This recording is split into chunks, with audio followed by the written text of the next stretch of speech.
Hola, estamos en Punto Crítico, programa de televisión de la Unidad de Medios de Comunicación de la Universidad Nacional de Colombia. Yo soy Carlos Alberto Patiño Villa, profesor titular, y vamos a dedicarnos a un tema muy interesante para el futuro del país. Este es un país con muchos recursos medioambientales y unos recursos específicamente están asociados a las energías. Vamos a hablar hoy de energías renovables. Para entender qué son las energías renovables, pues tenemos dos invitados, dos profesores de la universidad que conocen con profundidad el asunto de las energías renovables. Ellos son el profesor Germán Corredor, director ejecutivo de la Asociación de Energías Renovables, SER Colombia, y es profesor del Departamento de Ingeniería Eléctrica y Electrónica de la universidad. Profesor Corredor, muchas gracias por estar en Punto Crítico. Buenos días, muchas gracias por la invitación, muy amable.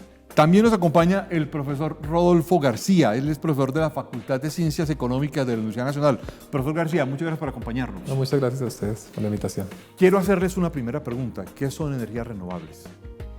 Bueno, energías renovables en general se consideran aquellas fuentes, digamos, más que energías, las fuentes que se usan para producir la energía, que tienen la característica de que se pueden renovar en un corto periodo de tiempo, es decir, por lo menos el tiempo similar al que se utiliza para su consumo. Es decir, tienen esa capacidad, entonces, digamos, no se agotan como se puede agotar el petróleo o el gas, que en la medida en que uno lo saca se demoran miles de años en regenerarse. Entonces estamos hablando del sol, del viento, del agua, de la biomasa, de la energía que podemos obtener del mar, maremotriz, o de la energía del subsuelo, del vapor que está en las profundidades, que se denomina energía geotérmica. Esas son las energías renovables en términos generales. ¿Las energías renovables van de la mano con energías no contaminantes o son temas diferentes?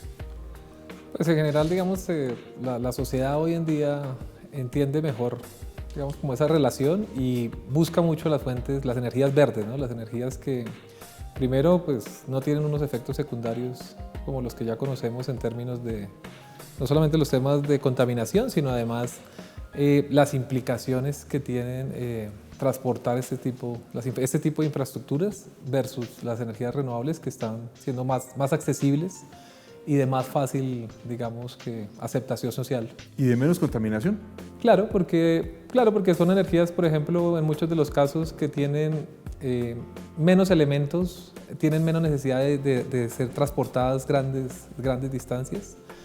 Algunas, si son grandes proyectos, sí, pero en general a pequeña escala son fuentes muy accesibles para la población y por lo tanto pueden llegar a ser menos contaminantes. Podría decir que aquí están incluidas, por ejemplo, las fuentes de energía solar, la energía eólica, estos grandes molinos contemporáneos que se producen en Europa, específicamente en España y algunas otras partes como Holanda, etcétera, los grandes molinos, las grandes paneles solares, ¿eso es energías renovables? Claro, y son básicamente este tipo de energías que usan el viento y el sol.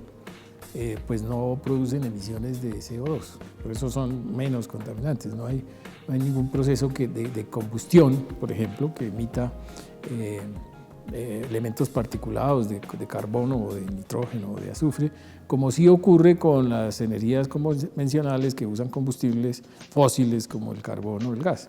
Entonces, evidentemente las energías renovables no convencionales consideran energías limpias. Y la solar y la eólica, que son las que más desarrollo han tenido, se refieren a esos que se llaman molinos. Se llamaban molinos hace, no sabría decir cómo llamarlos. del Quijote, ¿no? Pero es más o menos el mismo principio. Estamos hablando, en realidad hoy se denominan aerogeneradores, o sea, son los generadores. No llamarlos molinos. Sí, más bonitos, está bien.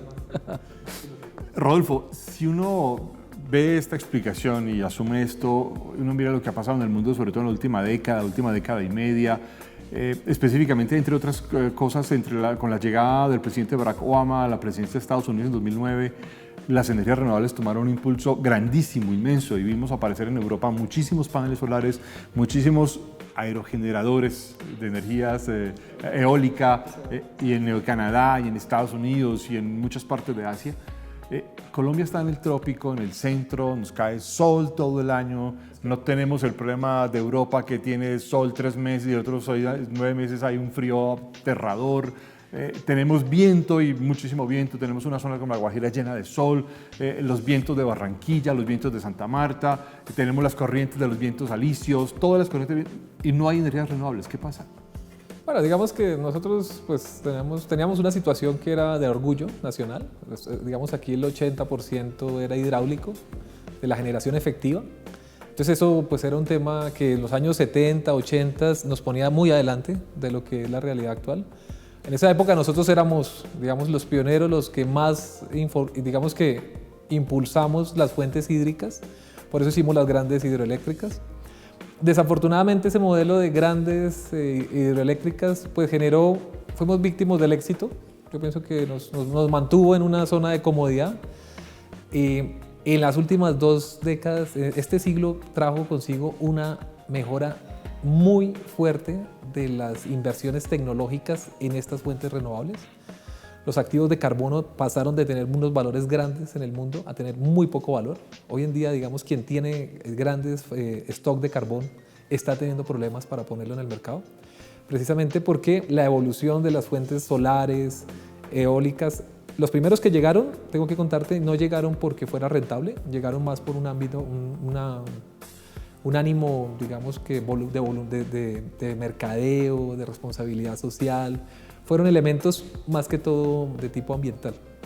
Ya los últimos que han llegado en esta década, los costos han bajado de forma exponencial, continúan bajando, en especial la energía solar, es tremendamente efectiva. Casi que hoy en día mucha gente se pregunta si necesita traer energía de tan lejos cuando la puede traer de unas fuentes tan cercanas. Y dos, pues al haber tenido nosotros esos, digamos, bajos valores de energía por tener ese stock de hidroeléctricas, pues hizo que estas fuentes no pudieran entrar. Hoy se está logrando porque ya sabemos el límite de los grandes megaproyectos hidráulicos y por lo tanto las otras opciones tecnológicas tienen cómo entrar a competir. En ese contexto, Germán, uno ve, por ejemplo, bueno, tengo que ponerlo porque es el caso que uno ve, en muchos países de Europa la gente está, digamos, recibe energía eléctrica de la compañía de energía eléctrica o local o nacional o lo que sea, y además puede producir energía con paneles solares o lo que sea. Hay unos contadores incluso que devuelven energía a la empresa y la empresa suma, divide, resta, multiplica. Al final hay una cuenta en la que además se toma en cuenta la energía que no se consume o que es devuelta. Nosotros estamos como a siglos de esto. No tanto. No, en realidad hay que decir que, digamos, lo que dice Rodolfo es cierto, es decir, aquí hubo un paradigma de hidroelectricidad que nos hizo que estas energías no fueran tan atractivas ni económicamente ni ambientalmente, porque de alguna manera las hidroeléctricas también son limpias, entre comillas, pero con la ley 1715 que apareció en el 2014, que entre otras cosas fue de iniciativa parlamentaria, se ha dado una serie de incentivos, se le ordena al gobierno promover estas fuentes y el desarrollo de esa norma, que ha llevado varios años pero ya está reglamentada, también llevó a la Comisión de Regulación a establecer un mecanismo que permite lo que tú dices, es decir, permite que un pequeño generador, una casa, una finca, un edificio, un colegio por ejemplo, que genere con energía solar y que en las horas que no necesita, por ejemplo, un fin de semana, pueda vender los excedentes a la red. Obviamente hay medidores bidireccionales para poder medir lo que entra y lo que sale, y también hay un esquema, está establecido cómo se hace el neteo, digamos, de la energía y cuánto se le paga a uno o a otro. Entonces, el esquema ya existe y eso ha dado lugar, eso existe hace un año, o sea, un año y medio que está la regulación. Eso ha dado lugar a que empiece a haber ya proyectos y empieza uno a ver que muchos colegios ya tienen energía solar, que edificios, que pequeñas industrias. Digamos, ya se está viendo un desarrollo que también yo considero que va a ser exponencial porque es muy interesante desde el punto de vista económico y ambiental. En este panorama, bueno, antes de pasar a preguntas más específicas de en qué estamos hoy, quisiera hacer una última pregunta a Rodolfo, sobre todo porque dijiste que fuimos víctimas del éxito de las hidroeléctricas. Hidroituango entonces es el último gran éxito de haber sido víctimas de la energía hidroeléctrica. Pues imagínate que, claro, porque, o sea, yo digamos en mi tesis doctoral estudié muy profundo Hidroituango. De hecho, en el año 2015 yo predije que ese proyecto iba a estar por fuera de control. Eso es algo que nosotros aquí en la Universidad Nacional lo veíamos con preocupación y desafortunadamente pues son de esas situaciones que uno no quisiera tener que tener la razón, pero la tuvimos. Y Hidroituango tenía una promesa de vender a 16 pesos por kilovatio hora. ¿Sí? Es decir, que iba a ser la energía más económica que se iba a conseguir en el país. cualquiera que nos esté escuchando, si sabe, las industrias nunca han visto energía a 16 pesos por kilovatio hora. Es una cosa bien interesante desde el punto de vista de potencia para la economía.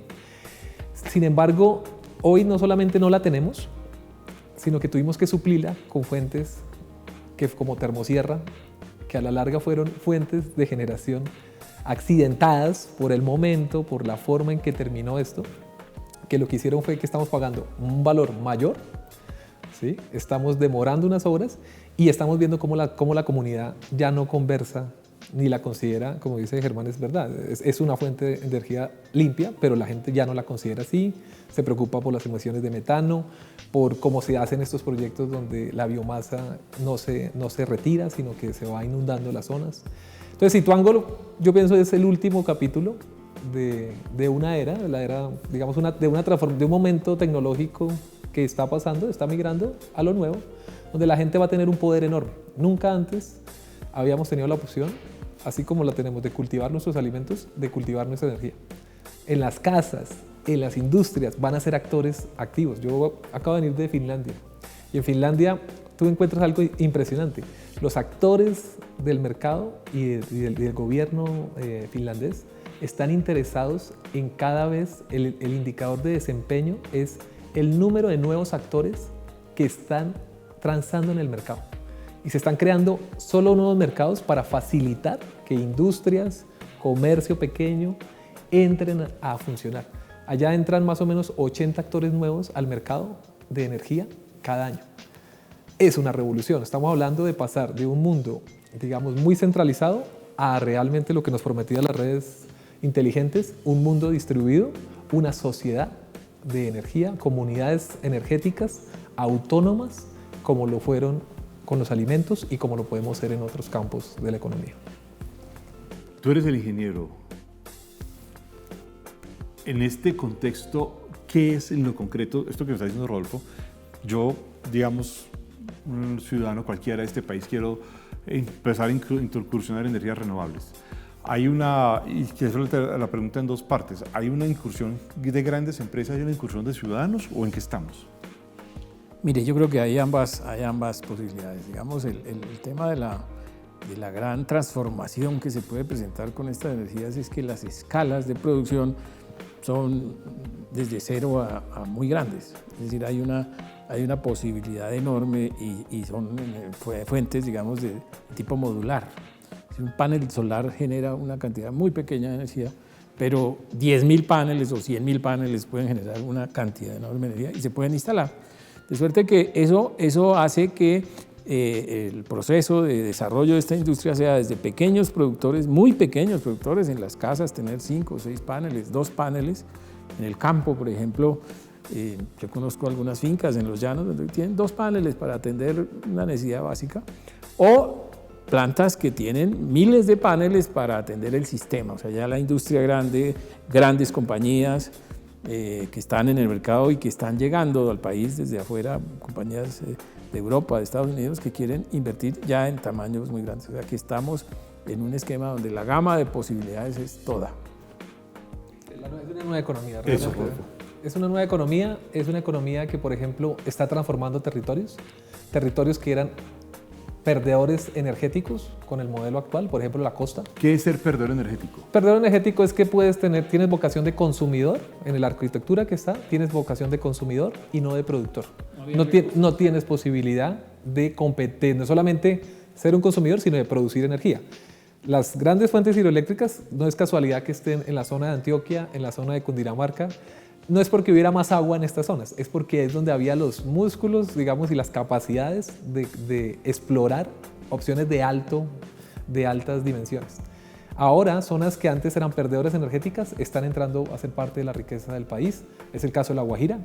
En La Guajira, un territorio realmente no valía un chivo. Estos territorios hoy en día, las comunidades se han empezado a entender que están enfrente de una nueva forma de riqueza. ¿Sí? Es una nueva forma de riqueza, es energía que tiene un valor agregado adicional a lo que podría tener otro tipo de formas de energía de esas zonas. ¿Y se están haciendo proyectos concretos en La Guajira? Sí, La Guajira. ¿Conoces? claro, La Guajira, primero de hecho están haciendo unas líneas de transmisión, ¿no? O sea, y si hacen una autopista es porque lo que viene es una actividad... A ver, en La Guajira, el proceso de construcción de una planta de estas eólicas, pues no es tan inmediato porque tiene una fase primaria, digamos, previa a la construcción, que es toda la obtención de permisos, y esos permisos tienen que ver con permisos de conexión, o sea, hay que tener un punto para conectarse, que si no lo hay, pues hay que construir una línea y eso demora. Y los permisos ambientales, que incluyen las consultas con las comunidades, que no son sencillas, sobre todo en zonas como La Guajira, donde uno dice están los guayú, pero los guayú son una cantidad de clanes y hay que consultarlos a todos. Entonces, los procesos de consulta, de acuerdo con la comunidad, no son sencillos. Entonces, en este momento, digamos que estos proyectos, que hay varios, están como en ese proceso. Y digamos, se espera que muy pronto termine y empiece la construcción. Es decir, estamos esperando que en el año 2022 ya haya proyectos grandes en La Guajira instalados. Quisiera comentar lo siguiente. Esa dificultad a la que comenta Germán se refiere a la gran industria. Ese sector activo energético que intenta, digamos, copar con ofertas de grandes volúmenes de energía esos consumos. La posibilidad que está habiendo es que las comunidades pueden ser actores directos. ¿Sí? Hoy no lo hemos visto, digamos, en Colombia todavía no se organizan las mismas comunidades para hacer un distrito energético, como se puede ser un distrito de riego o se puede ser un distrito agrícola. Esa posibilidad real en Colombia empieza a surgir. Lo que surgió en Japón, lo que surgió en muchos de estos sitios, son simplemente organizaciones de comunidades que entendieron que el balance energético que requerían no requería grandes complejidades propias de la gran escala que lo requieren, que lo demandan ¿quién? Bogotá, Medellín. Es decir, los centros poblados siguen necesitando fuentes con unos estilos diferentes. Pero las zonas rurales, en muchos casos se le hace más un favor en la costa, como está la situación hoy en día, a ciertas poblaciones de educarlos y formarlos para esta nueva economía, para que sean actores, productores de esa zona, a intentar que sean consumidores, que fue lo que se intentó hacer en el siglo pasado. Esa es la gran transformación desde el punto de vista económico que se está pudiendo hacer en el país y que yo creo que vamos camino hacia allá, porque como dice Germán, la regulación ahora sí empieza a modernizarse y hay que decirlo con claridad. Hoy pareciera que se están nivelando las posibilidades para que el consumidor, sin ser tan informado, pueda realmente acceder a esos mercados. Si tomamos en cuenta este contexto que nos acaba de Rodolfo y en qué van, y además lo que acabas de decir de la consulta con los clanes y con los diversos grupos de los guayú, etcétera, uno tiene que preguntarse por otras dos cosas de nuevo. ¿Qué pasa con las otras zonas donde hay intensidad de sol, por ejemplo el Pacífico o los llanos orientales? Toda la zona del Valle del Cauca, el Cauca, que es una zona muy fuerte, la costa pacífica nariñense, o toda digamos, la zona del Meta, el Guaviare, etcétera, que es una zona que tiene por lo menos sol directo durante 6 meses del año, un periodo seco, y luego en los periodos de lluvia, sí, aunque sean periodos de lluvia, sí, el calor sigue siendo fuerte. ¿Y quiénes son los grandes inversores? Bueno, a ver qué pasa con las otras zonas. Primero, la energía solar en Colombia básicamente está en todo el territorio, habiendo regiones mejores, más interesantes, con mayor potencial, porque tienen mayor radiación solar. O sea, la energía solar, lo que se utiliza es la radiación solar. Y la radiación solar depende de que no haya o haya menos nubes, aunque las nubes no impiden la generación solar, pues la disminuyen porque ya es una radiación indirecta. Pero eso está en todo el país. Ahora, las zonas de mayor radiación siguen siendo La Guajira en primer lugar, pero zonas de Boyacá, por ejemplo, tienen una excelente radiación. Zonas del Huila, o sea, en todo el país tenemos buenas radiaciones. Entonces, por temas de energía solar hay en todo el país. Claro, la gente ha buscado la costa atlántica porque allá hay un poco mejor, pero también se están desarrollando y hay proyectos, digamos, en grado de avance de estas etapas preliminares en todo el territorio nacional. Ahora que va a haber la subasta de contratación de este tipo de fuentes, que es en octubre, pues vamos a ver que seguramente van a participar proyectos de todo el territorio. Entonces, eso por un lado. Por otro lado, ¿quiénes son los inversionistas? Aquí están llegando inversionistas de todas partes, para esa escala, digamos. Para escalas grandes tenemos inversionistas de todo el mundo, están viniendo porque dada la regulación que se hizo aquí, dado que hasta ahora estamos empezando, dado que los costos de las tecnologías han bajado tantos, pues este es un lugar supremamente atractivo para desarrollar proyectos. Adicionalmente, lo que pasó en Hidroituango también fue una señal para los que vienen a decir, oiga, aquí están necesitando energía porque ese proyecto de pronto no entra. Y por otra parte, la gente sabe que nosotros tenemos una porción importante de generación de energía térmica con líquidos, o sea, con diésel y fuel oil, que es supremamente costoso y ambientalmente muy contaminante. Entonces, reemplazar o sustituir esas fuentes por energía renovable resulta muy atractivo. Por otro lado, yo creo que los gobiernos desde hace un tiempo, desde el anterior, han empezado a darse cuenta que esto es una realidad, que la transformación energética es una realidad en el mundo y que hay que subirse al bus, no podemos quedarnos atrás. Entonces también ha habido señales de parte del gobierno de que se quiere hacer y yo creo que todo eso está empujando un desarrollo acelerado de todas estas fuentes. ¿Qué pasa con las empresas energéticas actuales, Isagen y las demás empresas que producen energía? Todas están interesadas en el tema. Viendo a ver qué se meten ahí. Sí, mire, les voy a decir, de las que existentes que están desarrollando proyectos de tipo renovable, ¿no? Está EPM, está Enel, está Celsia, está AES Chivor, está Isagen. Todas estas empresas tienen proyectos de tamaños importantes, cada uno con una estrategia, por supuesto, unas solares, otras eólicas, otras de ambos, pero todas están desarrollando proyectos. Esto curiosamente ha significado un cambio de actitud de esas empresas. Hasta hace unos 2 años, estas empresas se opusieron muchísimo al desarrollo, a la regulación, ponían trabas, les parecía que eso no era conveniente, etc. Todavía hace 2 días salió una noticia de que ellos dicen que van a subir los precios, cosa que no creo. Pero ya no lo pueden decir porque ellas mismas se montaron en el bus y están desarrollando proyectos. Indudablemente van a tener que hacerlo, entre otras cosas porque el tema de Hidroituango, como lo decía Rodolfo, yo creo que pone, por lo menos, no sé si va a haber nuevos proyectos hidroeléctricos en Colombia, pero va a ser difícil, sobre todo de ese tamaño, muy complicado, por los temas ambientales, sociales, etcétera, y también de menor tamaño porque hay una resistencia enorme de las comunidades a hacer proyectos de estos porque tienen impactos.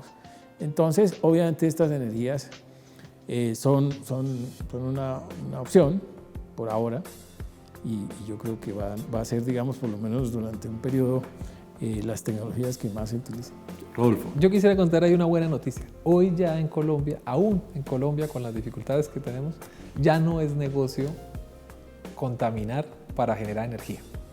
¿Sí? Hay una buena noticia y es que los mismos modelos de negocio y los avances tecnológicos están haciendo que generar limpio, hágame el favor, está siendo más económico. Que sea más rentable. Está siendo más económico, que facilita que haya rentabilidad. Si los costos fundamentales bajan en la estructura, pues las rentabilidades serán consecuencia de eso. Y aquí el tema de fondo no es si va a suceder o no. Las grandes importaciones, el mercado, por ejemplo, del Meta, son 5.000 paneles al año que se consumen en el Meta. Son principalmente, 80% de esos fabricantes son chinos. Eso hay que dejarlo claro, ¿sí? Porque una cosa, el valor agregado ya no está tanto digamos, en los equipos. Esos equipos, esas industrias son industrias principalmente de Asia. Lo que está haciendo muy interesante es que ciertas zonas del país que tenían bajas posibilidades de tener valores agregados industriales, por este camino pueden recuperarse. Porque si la energía baja, ciertas zonas que industrialmente hoy son perdedores, por la zona en la que están ubicadas, van a tener una nueva posibilidad. Si tú tienes un motor y estabas en La Guajira o estabas en el Meta, las posibilidades de que tu industria tuviera posibilidades de persistir eran muy bajas, por una razón de que la energía en esos sitios, las únicas tendencias que habían era de crecer. Como tú bien dices, aquí hay que tener claro, los precios de largo plazo que se están dando hoy en día están a la alza. Totalmente contrario a lo que tú comentabas Alemania. En Alemania ha habido días del año, son como 15 días al año, donde la energía vale 0.